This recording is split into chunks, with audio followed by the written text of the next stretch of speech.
Welcome back friends आपके अपने channel पे। और आप लोगों का बहुत बहुत धन्यवाद जो सब्सक्राइबर 50 हम रीच कर गए 2 ही वीडियोस में, और इतने ढेर सारे व्यूज़ के लिए। तो अब आज हम बात करेंगे एक कॉमन टेस्ट का जो पीछे दिख रहा है।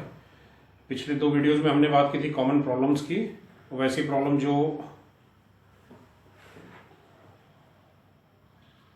प्रॉब्लम जो सामान्य तौर पे हमारी ओपीडीज में आती हैं, पीडल एडिमा की और भी हाइपरटेंशन की, बाकी डायबिटीज़ की और फीवर का, ये सारी बातें हम आगे बात करेंगे। बट अभी हम आज बात करेंगे एक कॉमन टेस्ट की जो सामान्य तौर पे हर जगह प्रिस्क्राइब होता है। हर डॉक्टर के अगर आप पेन से देखेंगे तो फर्स्ट टेस्ट यही प्रिस्क्राइब होता है, CBC, that is a complete blood count. अब हर कोई जानता है इस टेस्ट के बारे में। इसमें 4 मेन चीज़ें हम वॉच करते हैं। हीमोग्लोबिन वॉच करते हैं, RBC वॉच करते हैं, प्लेटलेट्स वॉच करते हैं और काउंट्स वॉच करते हैं, the TLC, total leucocyte counts watch करते हैं। इस वीडियो में हम ये देखेंगे कि ये इंटरप्रिटेशन हम क्या करते हैं कि काउंट्स में जैसे उसमें कई पैरामीटर्स होते हैं जिनको हम छोड़ देते हैं, जिनको हम काउंट नहीं करते, तो उन पैरामीटर्स से क्या असर पड़ता है, क्या असर नहीं पड़ता है, ये चीज़ें हम इस वीडियो में देखेंगे। तो पहली चीज़ तो ये कि CBC होता क्या है। That CBC is a complete blood count, is an important and ready available investigation that focus on the RBC, white blood cells, platelets and their various parameters. It can help to serve as a screening test for many disorder as a prognostic or follow up to tool. ये ऐसा test है जो कई प्रोडोग्नोस्टिक में follow होता है और कई को हम टूल्स के रूप में इसको हम यूज कर सकते हैं। हम ये पता कर सकते हैं कि पेशेंट को ल्यूकीमिया है, थ्रोम्बोसाइटोपिनिया है या और भी क्या दिक्कतें हैं। तो अब इसके कंटेंट्स क्या क्या होते हैं ये देख लीजिए। जब आप देखेंगे तो that first thing you will get RBC आता है, रेड ब्लड काउंट आता है, WBC आता है, वाइट ब्लड काउंट आता है, हीमोग्लोबिन आता है, मीन कार्बोसिल्स, हेमाटोक्रिट आते हैं। मीन कार्बोसिल्स, हेमाटोक्रिट के बाद आपका RBC का जो डिस्ट्रीब्यूशन विड्थ होता है वो आता है, न्यूट्रोफिल्स आते हैं, लिम्फोसाइट्स आते हैं, प्लेटलेट होते हैं, मोनोसाइट्स होते हैं, बेसोफिल्स होते हैं, इमेच्योर ग्रेनुलोसाइट्स होती हैं, रेटिकुलोसाइट्स काउंट होता है, मीन कार्बोसिल हेपेटोक्रिट होता है, मीन कार्बोसिल्स वॉल्यूम होता है, हेमेटोक्रिट होता है। अब नॉर्मल वैल्यूज पे आते हैं और एक एक कंपोनेंट को हम इसको एनालाइज करते हैं कि एक एक कंपोनेंट के होने से, कम होने से, ज्यादा होने से क्या होगा। तो पहला कंपोनेंट तो होता है RBC का, रेड ब्लड कार्बोसिल्स का। फीमेल में इसकी नॉर्मल वैल्यू होती है 4.2 to 5.4 मिलियन सेल्स पर माइक्रोलीटर। मेल्स में इसकी वैल्यू होती है 4.7 to 6.1 मिलियन सेल्स पर माइक्रोलीटर। इन केस अगर लो काउंट है RBC का तो we will term as a anaemia. अब अनीमिया कई तरह से होता है, जैसे हेमोलिटिक अनीमिया हो गया, आयरन डिफिशियंसी अनीमिया हो गया, फोलेट डिफिशियंसी अनीमिया हो गया। तो जिस भी कंपोनेंट के कारण डिफिशियंसी होगी वो डिफिशियंसी अनीमिया हम काउंट करते हैं। अब अनीमिया अक्यूट हो सकता है, क्रॉनिक हो सकता है। अक्यूट अनीमिया तब हो सकता है जब हैवी ब्लड लॉस हुआ हो या प्रेगनेंसी में कोई लेडी हो जिस कारण से उसका डिलीवरी के टाइम पे ब्लीडिंग ज़्यादा हुई हो और भी कई चीज़ें हुई हों, तो ये चीज़ें हो सकती हैं। या किसी को हेमोलिटिक अनीमिया हो, RBC डिस्ट्रक्शन ज़्यादा हो रहा हो, न्यूट्रिशनल डिफिशियंसी हो, विटामिन B12 की कमी हो, आयरन की कमी हो, फोलेट का डिसऑर्डर हो, बोन मैरो प्रॉपरली उनकी काम नहीं कर रही हो, क्रॉनिक कोई इन्फ्लेमेशन डिजीज हो, इस कारण से क्रॉनिक एनीमिया होता है, किडनी फेलियर हो जाए, किडनी फेलियर में आपका क्रेटिनिन बढ़ने लगे। अब ये तो हमने पढ़ लिया कि अगर लो काउंट रहेगा तो हम उसको अनीमिया बोलते हैं। अनीमिया मतलब ब्लड की कमी।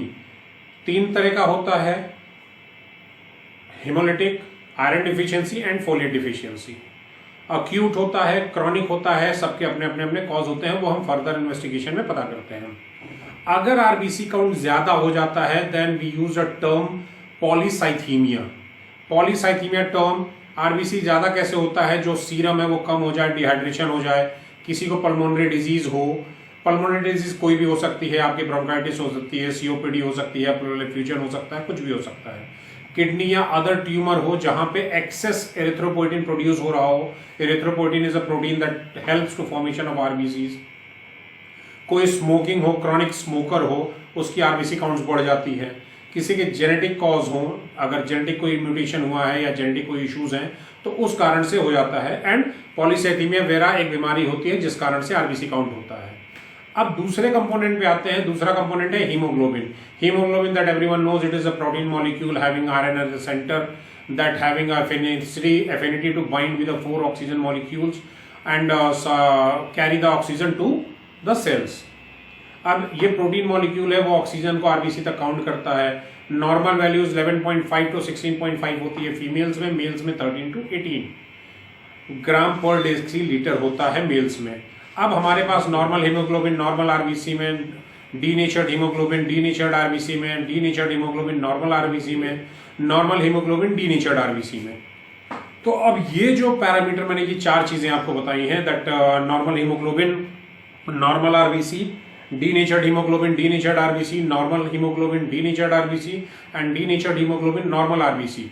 ये कहां से पता लगती है? जब हम अदर इंडिकेटर्स देखते हैं, मीन कॉर्पोसेल्स हेमाटोक्रिट देखते हैं या मीन कॉर्पोसेल्स डिस्ट्रीब्यूशन देखते हैं, मीन कॉर्पोसेल्स वॉल्यूम देखते हैं, वहां से हमको ये चीजें पता लगती हैं कि जो हीमोग्लोबिन है वो नॉर्मल है और आरबीसी डीनेचर्ड है, या डीनेचर्ड हीमोग्लोबिन है और आरबीसी नॉर्मल है। तो ये चीजें वहां पे हमको मिलेंगी। अब तीसरा आता है हेमाटोक्रिट। हेमाटोक्रिट में मेल्स में 45% हेमाटोक्रिट्स होते हैं, फीमेल्स में 40% हेमाटोक्रिट्स होते हैं। एक चार्ट दिया है। अब अगर हाई हेमाटोक्रिट होगा तो क्या होगा, लो हेमाटोक्रिट होगा तो क्या होगा। अगर हेमाटोक्रिट किसी पेशेंट का हाई आता है तो पहला रिस्क उसका होता है डेंगू फीवर का, दूसरा रिस्क होता है उसको शॉक सिंड्रोम का, तीसरा रिस्क होता है high haematocrit, that means the rise number of blood corpuscles, that is the rise number of RBC. RBC बढ़ गया then again polycythaemia. Then erythropoietin use dehydration होगा। अगर किसी को एरिथ्रोपोइटिन फॉर्मेशन हो रहा है, बोन मैरो काम नहीं कर पा रही है, तो एरिथ्रोपोइटिन एक्सेसिव प्रोडक्शन होगा तो एक्सेसिव आरबीसी बनेगा, अगेन हेमाटोक्रिट हाई हो जाएगा। कैपिलरी लीक सिंड्रोम होता है। कैपिलरी लीक सिंड्रोम होता है, एक ब्लड फ्लो करता है, उसमें कैपिलरी कहीं लीक हो जाती है और वो जो उसका वेसिकुलर स्पेस होता है वहां पे ब्लड फ्लो करने लगता है। स्लीप एपनिया नींद ना आने की बीमारी के कारण होता है। एनारोबिक स्टेरॉइड यूज के कारण भी होता है। लो हेमाटोक्रिट होता है जब अनीमिया रहता है, पॉलीसाइथीमिया नहीं रहता जब अनीमिया। अनीमिया मतलब हीमोग्लोबिन एंड आरबीसी काउंट्स कम रहते हैं। अब anaemia can be characterised by the using the indicators. जो अनीमिया है उसको हम यूज कर बता सकते हैं कि कौन से अनीमिया है, अलग अलग चीजों को इंडिकेटर्स को लेके। जो अभी मैंने अभी पिछला बताया कि आयरन डिफिशियंसी अनीमिया है, फोलेट डिफिशियंसी अनीमिया है, कौन सी अनीमिया है। अब आते हैं MCV, mean corpuscular volume. Mean corpuscular volume सामान्य तौर पे 77 to 95 होता है। अब अगर लो कॉर्पस्कुलर वॉल्यूम है तो इसका मतलब होता है कि आरबीसी अपने नॉर्मल साइज से छोटी बन रही है। आरबीसी का साइज जो है अपने नॉर्मल साइज से छोटा है। क्यों छोटा है? क्योंकि उसको प्रॉपर आयरन नहीं मिल पा रहा है, या कोई पेशेंट ऐसा है जो थैलेसीमिया का पेशेंट है। Thalassemia is a genetical disorder. Congenital sideroblastic anaemia है, लेड पॉइजनिंग है, पैराडॉक्सिन डिफिशियंसी है। Pyridoxine deficiency is a vitamin B6 B12 deficiency. Anaemia किसी क्रोनिक डिजीज के कारण है, सीएलडी है, हार्ट फेलियर का कोई पेशेंट है, या सीकेडी का पेशेंट है, क्रोनिक किडनी डिजीज का पेशेंट है, उस कारण से। अगर हाई एमसीवी वैल्यू रहता है, मीन कॉर्पस्कुलर वॉल्यूम ज्यादा रहता है, तो ये बताता है कि आरबीसी अपनी साइज से बड़ी बन रही है। आरबीसी अपनी साइज से बड़ी बनती है, दैट मीन्स कि उस पेशेंट का मैक्रोलिटिक आरबीसीज हैं, उस पेशेंट का क्लॉटिंग टाइम, ब्लीडिंग टाइम कम रहेगा। नेक्स्ट आता है मेगैलोब्लास्टिक माइक्रोलिटिक एनीमिया। मेगैलोब्लास्टिक अभी पिछले स्लाइड में यहाँ पे ये टर्म आया था, मेगैलोब्लास्टिक माइक्रो, ये वाला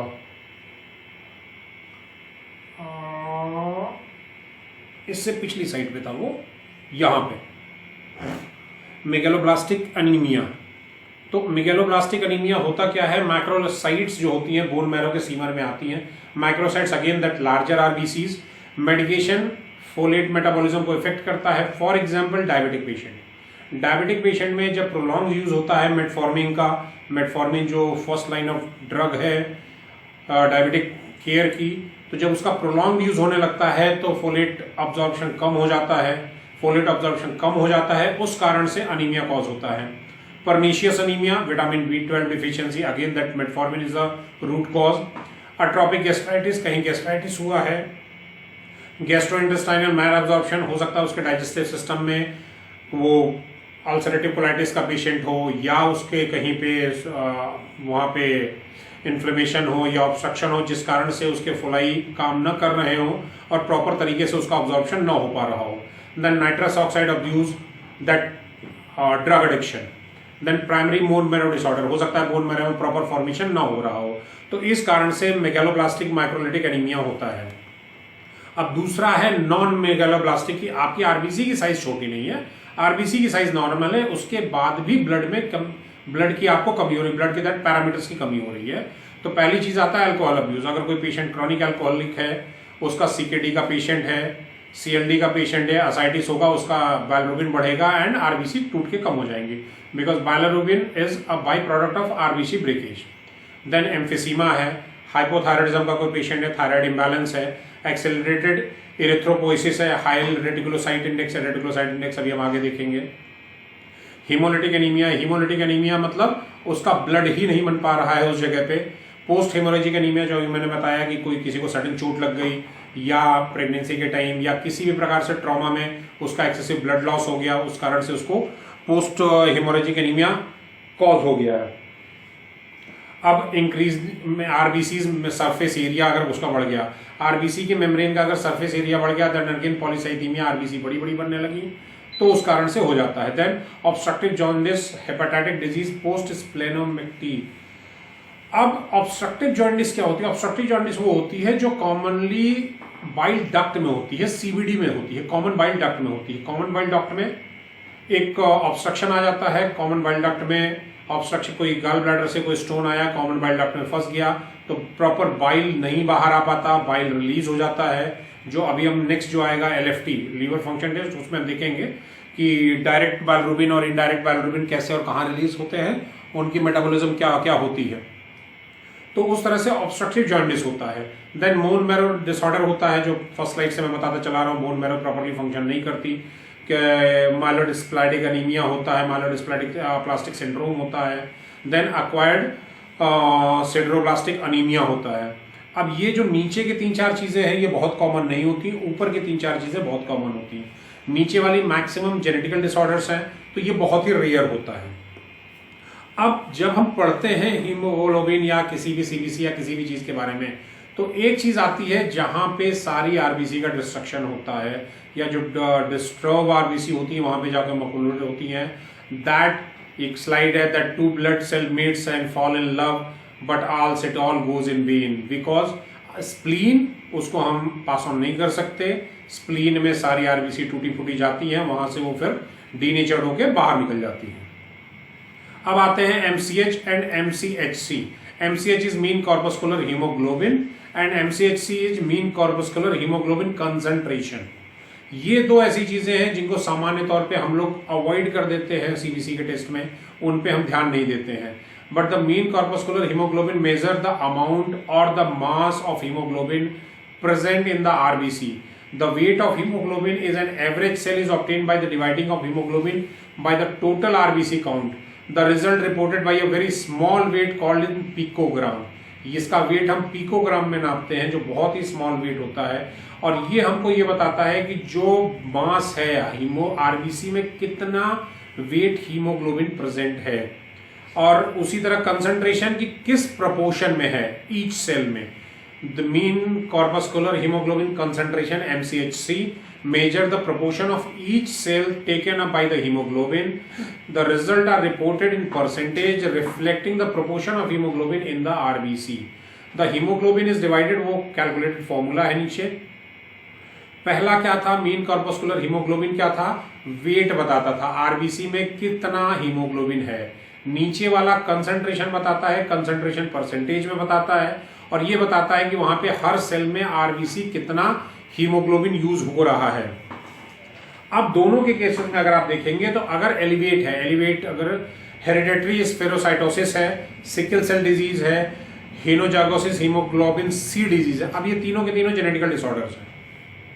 ये once in a blue moon 1 million में किसी एक आध को ये होता है, हर किसी को ये नहीं होता। इसीलिए इन पैरामीटर्स को हम सामान्य तौर पे छोड़ देते हैं, हम बोलते हैं कि इनकी लैब कोई क्लिनिकल वैल्यू नहीं है, इसलिए हम इनको छोड़ देते हैं। नॉर्मल इन मैक्रोलिटिक एनीमिया, ये नॉर्मल होते हैं। और जो माइक्रोसाइटिक एनीमिया है, जो जिसमें आरबीसी छोटे बनते हैं, उनमें ये कम हो जाते हैं, बट सामान्य तौर पे ये ऑलमोस्ट नॉर्मल रहते हैं। अब RDW, red cells distribution width, की लो वॉल्यूम इंडिकेट करता है कि यूनिफॉर्मिटी है साइज में आरबीसी के। हाई वॉल्यूम इंडिकेट करता है कि population of small and large RBC. Immature RBC ज्यादा होती हैं उस ब्लड में जहां पे RDW का कंसंट्रेशन ज्यादा आता है। फॉर एग्जांपल, अगर आयरन डिफिशियंसी अनीमिया है, पर्निशियस अनीमिया है, हाई वेरिएशन है एनियोसाइटोसिस का इन आरबीसी में, along with the variation is seen that पाइक्लोसाइटोसिस causing an increase in RDW। अगर RDW लो वॉल्यूम में आता है तो उसमें कोई इशू नहीं है, कभी कभी इसका वॉल्यूम 0 to 4-5 तक रहता है, कोई इशू नहीं है, वो माना जाता है कि आरबीसी आपकी परफेक्टली काम कर रही है। मगर RDW अगर बढ़ा हुआ आता है तो ये मान के चलिए कि किसी न किसी अनीमिया को वो इंडिकेट कर रहा है कहीं ना कहीं से। नेक्स्ट रेटिकुलोसाइट काउंट जो अभी मैंने पिछला बताया था। अब एब्सोल्यूट रेटिकुलोसाइट काउंट जो होता है वो परसेंटेज में ही आता है। In the setting of anaemia a low reticulocyte count indicates a condition is affecting the production of RBCs such as bone marrow. अगर रेटिकुलोसाइट काउंट कम आता है तो ये स्पष्ट बताता है कि प्रोडक्शन जो है वो आरबीसी का नहीं हो रहा है, बोन मैरो प्रॉपरली फंक्शन नहीं कर रही है।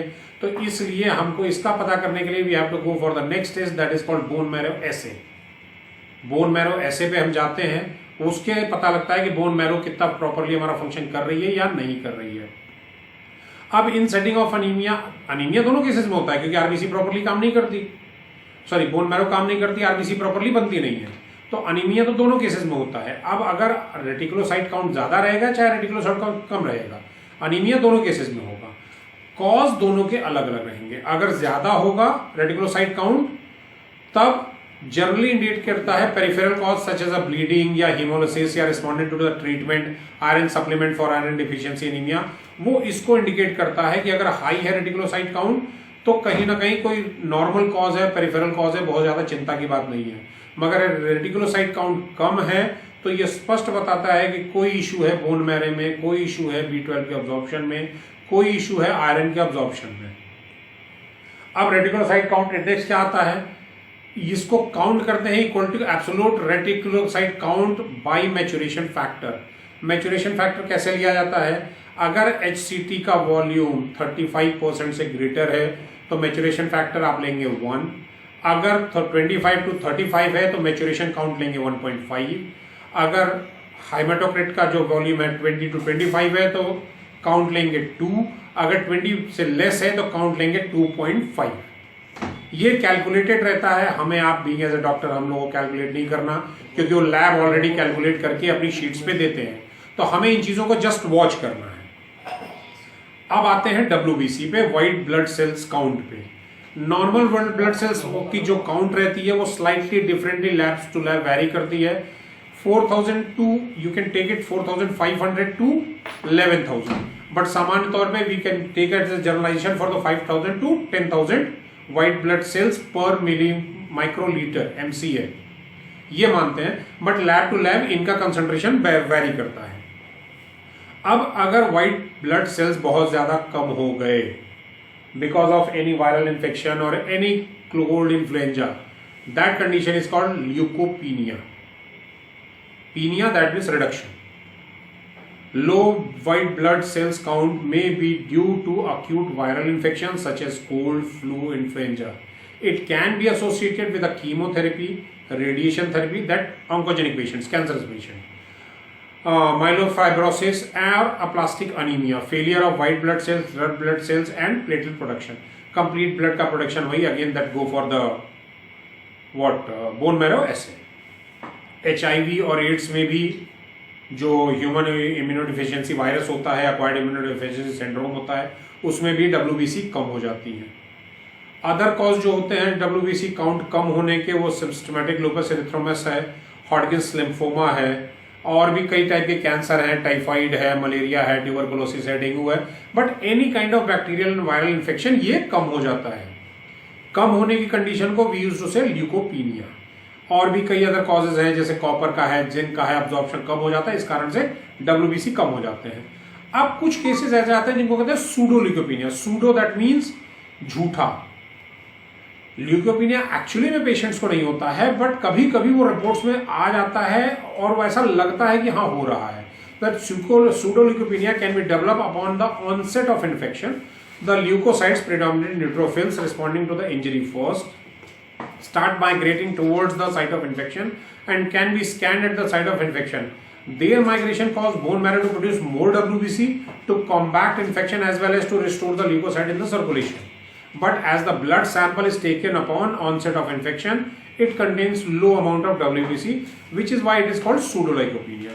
कभी कभी होता है first line of defence neutrophils जाती हैं, ब्लड में कंसंट्रेशन कम होता है, बोन मैरो ज्यादा WBC बनाने लगता है, और एट दैट टाइम अगर आप ब्लड का सैंपल लेंगे तो उस टाइम पे WBC कम आता है, बट एक्जैक्टली होता नहीं है।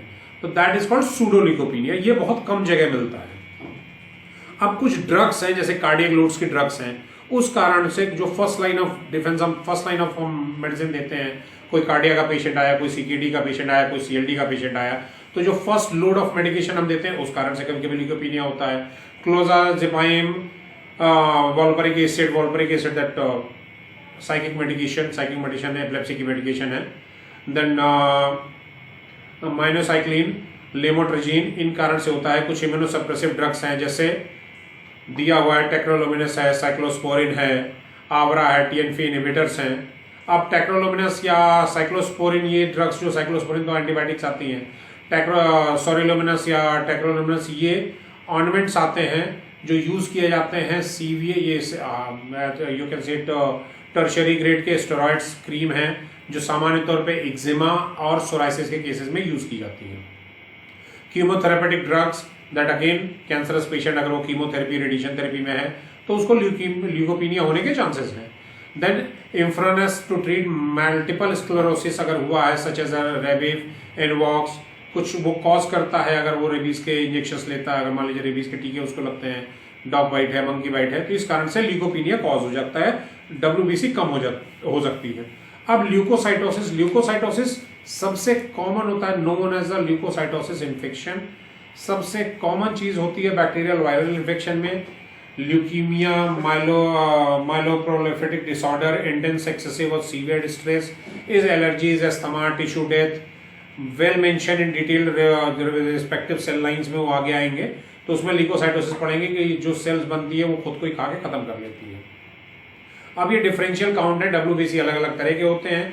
Differential count that neutrophils 50 to 70% होता है उसमें, सेगमेंटर 50 to 65, स्टैब 0 to 5% का हम लगाते हैं, इस्नोफिल 0 to 3% होता है, बेसोफिल 0 to 1% होता है, लिम्फोसाइट्स 20 to 40% होते हैं, मोनोसाइट 2 to 6% होते हैं। हम जो वॉच करते हैं रिपोर्ट्स में, वो सामान्य रिपोर्ट्स में हम वॉच करते हैं that is on the top class, कि ये हमारा फर्स्ट है, ये हमारा फर्स्ट है कि हम टोटल ल्यूकोसाइट काउंट देखते हैं। अलग अलग चीजें हम बहुत कम देखते हैं, हम हमेशा टोटल ल्यूकोसाइट काउंट देख के आगे हम पेशेंट का ट्रीटमेंट चालू कर देते हैं। अब न्यूट्रोपीनिया अगेन अगर कोई डिक्रीज प्रोडक्शन हो गया बोन मैरो का, उसके कई रीजंस हैं, अप्लास्टिक एनीमिया है, आर्सेनिक पॉइजनिंग है, cancer particularly bone cancer, blood cancer अगर किसी को होता है, कुछ सर्टन मेडिकेशन है जो अभी मैंने ऊपर बताई थी, हेरिडिटरी डिसऑर्डर है अगर किसी को, साइक्लिक न्यूट्रोपीनिया है, रेडिएशन थेरेपी अगर वो यूज करता है या बहुत ज्यादा रेडिएशन से एक्सपोज्ड है, विटामिन B12, फोलिएट या कॉपर की डिफिशियंसी है, अगर prolong use of diabetic medication वो कर रहा है। अब इंक्रीज कभी ये तो डिक्रीज प्रोडक्शन हो गया, एक तो होता है कि बनना ही कम है, दूसरा ये कि बना तो प्रॉपर है मगर वो टूट फूट ज्यादा जा रहा है, दैट इंक्रीज डिस्ट्रक्शन। तो ऑटोइम्यून न्यूट्रोपीनिया होता है कि न्यूट्रोफिल्स जो होती है वो खुद से टूटती रहती है।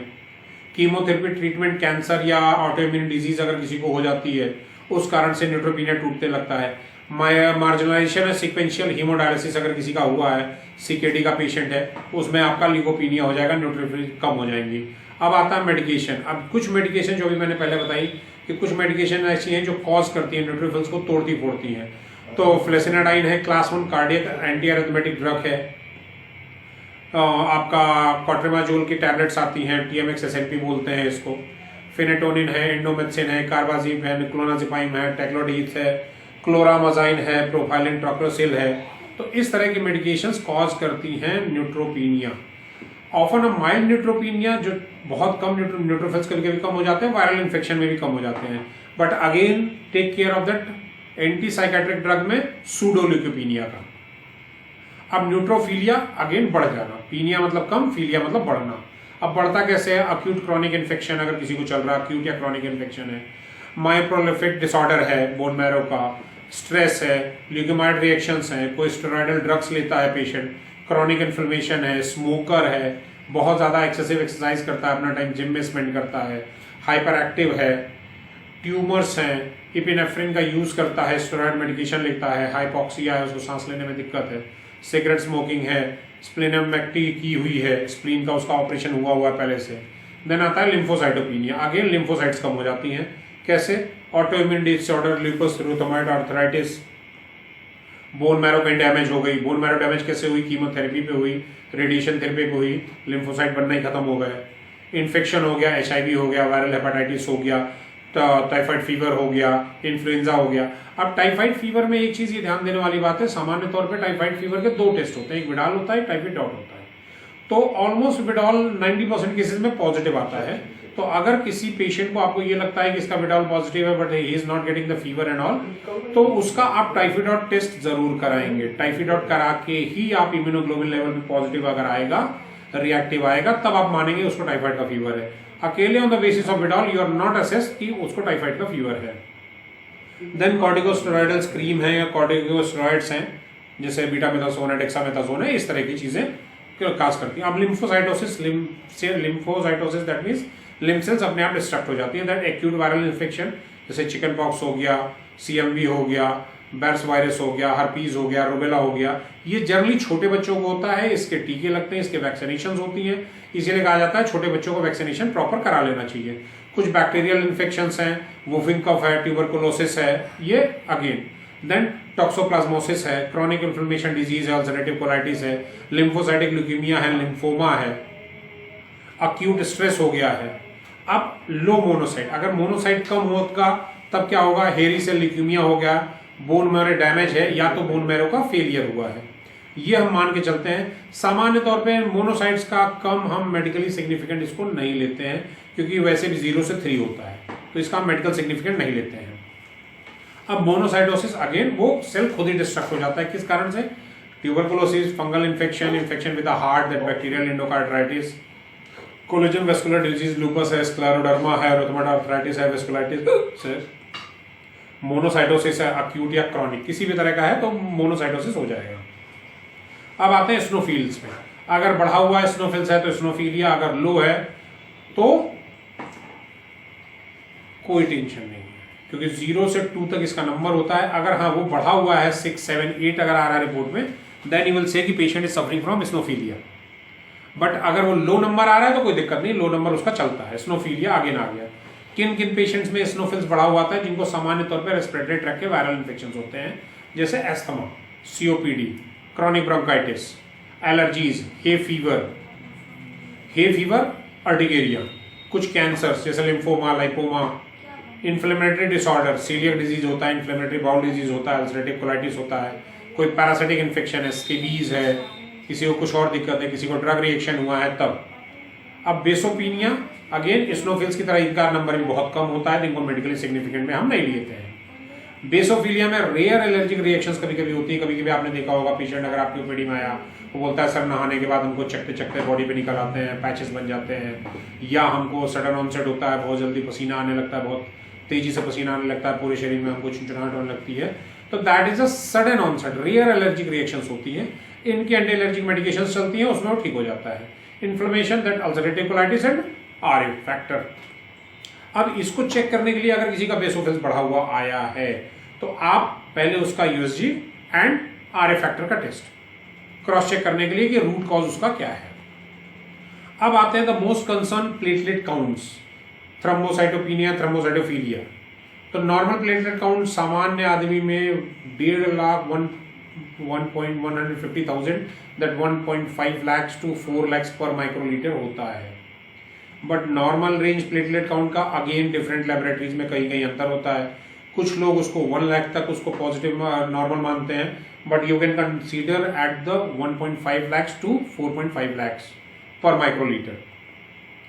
अब thrombocytopenia, thrombocytopenia is a disease that is called severely decreasing in the number of platelets.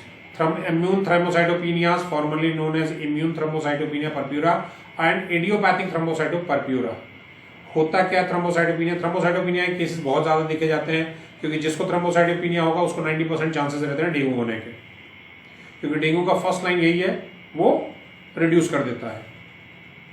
केरोसिस हुआ है, फेमिलियर थ्रोम्बोसाइटोपिनिया है, कीमोथेरेपी है, रेडियोथेरेपी है, बेबोसिस है, डेंगू है, ऑंगलाई है, रॉकी माउंटेन स्पॉटेड फीवर है, थ्रोम्बोटिक थ्रोम्बोसाइटोपिनिया परप्यूरा है, हीमोलिटिक यूरिमिक सिंड्रोम है, प्रेगनेंसी एसोसिएटेड थ्रोम्बोसाइटोपिनिया है, हेल्प सिंड्रोम है, गोचस डिजीज है, स्प्लीनोमेगाली है, अप्लास्टिक एनीमिया है, ट्रांसफ्यूजन एसोसिएटेड है, ल्यूकीमिया है, लिम्फोमा है, नियोनेटल अमीनो एसोसिएटेड है। कई चीजें हैं जो थ्रोम्बोसाइटोपिनिया कॉज करती हैं, प्लेटलेट को रिड्यूस करती हैं। कोई एक स्पेसिफिक चीज नहीं है कि हम इस कारण से ये प्लेटलेट रिड्यूस होती है।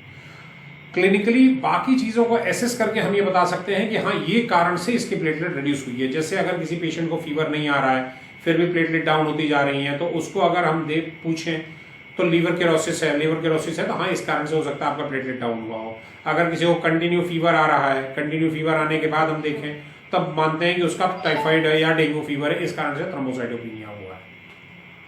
अब thrombocytosis, again platelet destruction, chronic infection, chronic inflammation, hyposplenic, essential thrombocytosis. Essential thrombocytosis is that thing कि वो होना ही होना है अपनी लाइफ में। जैसे आरबीसी की लाइफ साइकिल 120 डेज की होती है, 120 डेज बाद आरबीसी डिस्ट्रक्ट हो जाती है। इसी तरह प्लेटलेट की लाइफ साइकिल होती है और लाइफ साइकिल के बाद वो डिस्ट्रक्ट हो जाती है। That is essential thrombocytosis.